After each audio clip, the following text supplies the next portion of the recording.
Sa pagsulpot ng AI o Artificial Intelligence chatbot, nagpaalala mga eksperto sa mga magulang na huwag hayaang mababad dito ang mga anak, lalo yung mga paslit pa lang.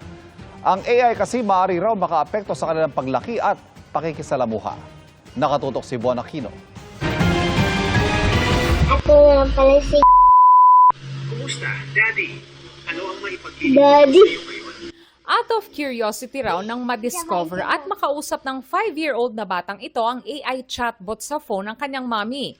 Hindi man siya umarap sa camera, tiniyak ni mami na supervised niya ang pagsa-cellphone ng anak 10 to 15 minutes per day. Sinasamahan daw niya ang anak sa physical activities, lalo't batid daw niya ang payo mismo ng mga eksperto na hindi magandang maagang ma-expose sa mga bata sa gadgets, social media at ngayon pati AI. Bilang nasa formative years ang mga bata, may risk sa pagpapagamit ng AI chatbot, gaya ng pakikihalubilo sa ibang tao. Mahirap na raw kung magkaroon ng emotional attachment ang bata sa AI. Natututo pa lang sila ng pag-develop ng social skills. Opo. Pagdating sa AI, baka hindi sila makapag-develop ng social skills na kailangan sa totoong buhay. Walang konsensya ang AI. Hindi nito alam kung ano ang tama o mali para sa isang bata.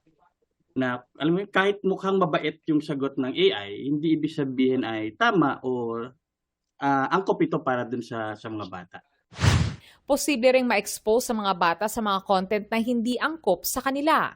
May possibility din na masana yung bata na sa AI lang nagkukwento ng problema, no, imbes na sa magulang. Delikado din yung privacy dahil hindi alam ng bata kung anong impormasyon yung pwede nilang ibigay sa mga AI na to.